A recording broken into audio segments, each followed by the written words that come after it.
खुलुमबाय स्टुडिअ दं आं राकेश रामसियारि बे समाव बिपिएफ राजखान्थि हान्जाखौ गोख्रों बाथ्राजों सोंखारिदों बिथां मन्टु बर'आ एमसिएलए मन्टु बर'आ आरो बिथाङा बुंदों बे समाव बिपिएफ राजखान्थि हान्जाया जेब्ला बिटिसि एकर्ड जादोंमोन आरो एकर्ड जाखांनायनि उनाव बिथांमोना सिआइटिखौ बड'लेण्ड इउनिभार्सिटिखौ बिथांमोना जादु गोरों बायदि बा जादु बायदि बिथाङा थाबैनो लुफुंदोंमोन नामा होननानै सोंथि खालामदों बिथां मन्टु बर'आ बिटिसि एकर्ड समाव सिआइटिखौ बिथांमोना जादु गोनां बायसा खेबसेनो बोसोरसेयाव मावफुंनो हादोंमोन नामा बोसोरनैयाव मावफुंनो हादोंमोन नामा बोसोरब्रैयाव मावफुंनो हादोंमन नामा हायाखैमोन मन्टु बर'आ सोंथि खालामदों खेबसे बोसोरसे बोसोरनै बोसोरथाम बोसोरब्रैयैनो बोसोरब्रैयावनो बिथांमोना जादु गोरों बायदि बिथांमोना खनसेनो लुफुंदोंमोन नामा होननानै सोंथि खालामदों बिपिएफ राजखान्थि हान्जाखौ जाय बिथांमोना मोनथिया बे समाव बिथांमोना बुंबाय दं जे बिटिआर गोजोन गोरोबथानि जे दफाफोर बे दफाफोरखौ केन्सेल खालामबाय होननानै बुंनाय बाथ्राया नंखाय होननानै बुंदों नै बे समाव बिटिआर गोजोन गोरोबथाया जेरै दं बेफोरबायदिनो दं आरो मोनफा मोनफा दफाफोरा बे समाव मावफुं जाबाय दङ आरो बे समाव बेखौ लानानैनो जे माइनुटआव ओंखारनाय जे बाथ्रा बा केन्सेल जाबाय नामा होननानै बुंनायाव बिथां मन्टु बर'आ गोख्रों बाथ्राजों बुंदों बिथांमोना जिखिनि गोदोनिफ्राय थामहिनबा बिटिसि एकर्ड जादोंमोन बे बिटिसि एकर्ड जाखांनायनि उनाव बिथांमोना खनसेयैनो बोसोरसे बोसोरनै बोसोरथाम बोसोरब्रैयावनो गासिबखौबो खनसेनो लुफुंजानो हादोंमोन नामा होननानै जादु गोरोंमोन होननानै सोंथि खालामदों बिथां मन्टु बर'आ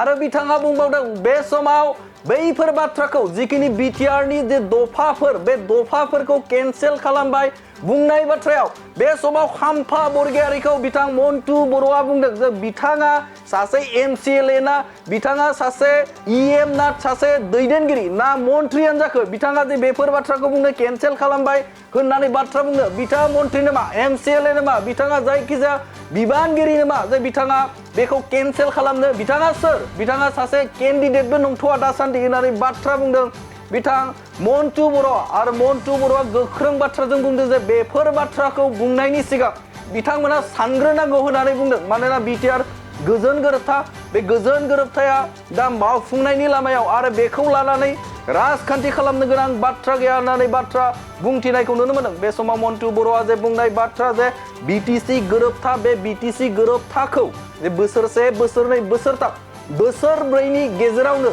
जादु गोरों बायदि बिथांमोना थाबैनो मावफुंनो हादोंमोन नामा अब्ला मावफुंनो हायाखैब्ला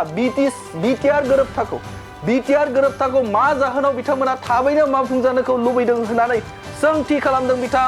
मन्टु बर'आ बिपिएफ राजखान्थि हान्जानि दैदेनगिरिफोरखौ आरो बे समाव बिटिआर गोजोन गोरोबथाखौ लानानै राजखान्थि खालामनांगौ बाथ्रा गैया होननानै बुंनायखौबो नुनो मोनदों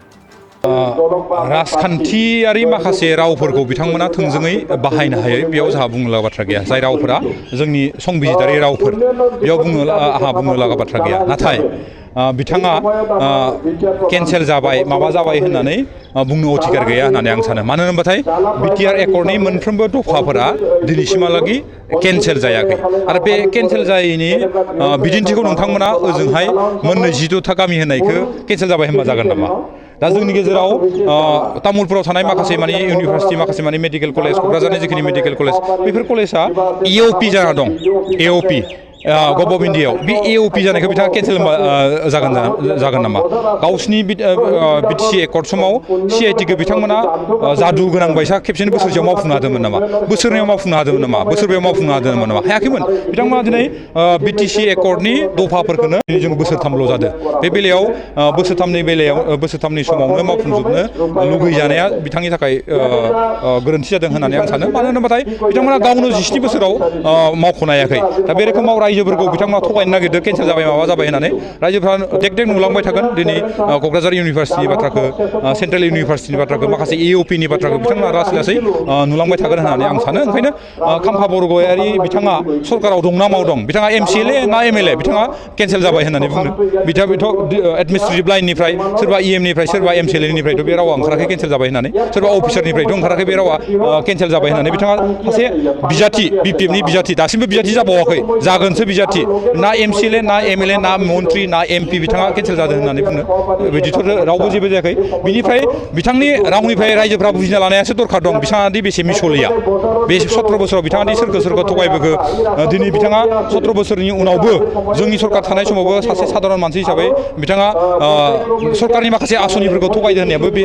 बिथाङा बेसे थगायसुला बेखौ रायजोफ्रा हमदांनाया दरखार दं होननानै आं सानो आरो चेकखौ खेबसे दिन्थिनानै होयोबाथाय मोजांसिन जागोन जे बबे बेंकनि बबे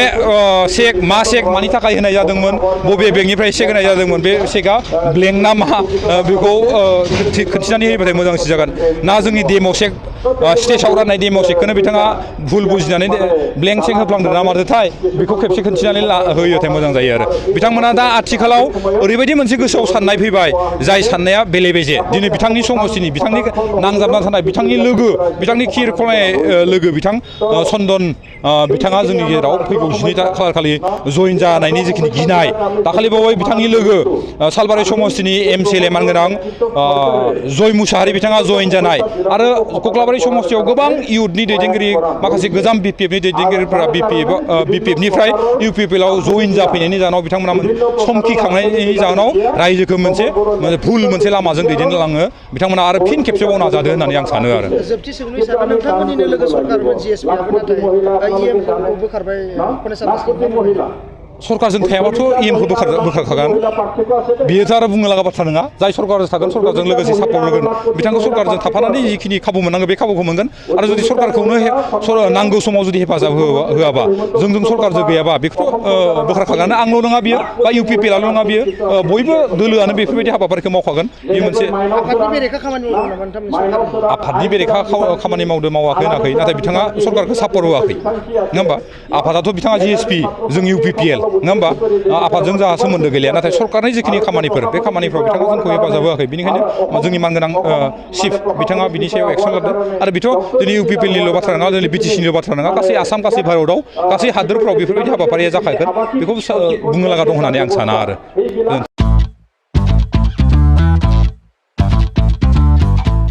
गोजोनथाव खौरां नोंथाङा नोंथांनि गला एबा अफिस फसंथानफोरखौ जोंख्लाब-माख्लाब साजायनो गोसो गैया नामा? नोंथांनि गलाफोरखौ बायदि बायदि रोखोमनि जोंख्लाब-माख्लाब खालामनानै साजायनो थाखाय क'क्राझार नोगोरनि सिङाव थानाय गौरां भेलि हटेल साखाथियाव चाणक्य आर्ट एन्ड डिजाइन गलाया लानानै फैदों बायदि बायदि रोखोमनि आर्ट डिजाइन। क'क्राझार नोगोरनि सिङाव थानाय गौरां भेलि हटेल साखाथियाव चाणक्य आर्ट एन्ड डिजाइन गलाया नोंथांमोननि थाखाय लानानै फैदों नोंथांनि गलाखौ जोंख्लाब-माख्लाब खालामनो गोबां रोखोमनि आर्ट डिजाइन। बेफोर आर्ट डिजाइनफोरनि गेजेराव दं 3D signboard, 2D signboard, acrylic trophy, SAP panel, name प्लेटार्स, रेट्र', रिफ्लेक्टिभ साइनबोर्ड, नियन साइनबोर्डफोरनि आर्ट डिजाइनफोरखौ नोंथाङा चाणक्य आर्ट एन्ड डिजाइन गलानिफ्राय मोनफुंनो हागोन। बेनि अनगायैबो इनग्रेविं सार्भिस, आर्क्राइलिक लेटार काटिं, MDF जालि काटिं, लग', ग्राफिक्स डिजाइन आरो कास्टमाइज गिफ्ट आइटेम्सफोरखौ नोंथांमोननि गलानि थाखाय चाणक्य आर्ट एन्ड डिजाइन गलाया लानानै फैदों आर्ट डिजाइन। गोबां बाथ्रा मिथिनो थाखाय नोंथाङा नैबे 9706125636 6800981649 जानबुं नम्बरनि गेजेरजों खौरां लाहरनो हागोन।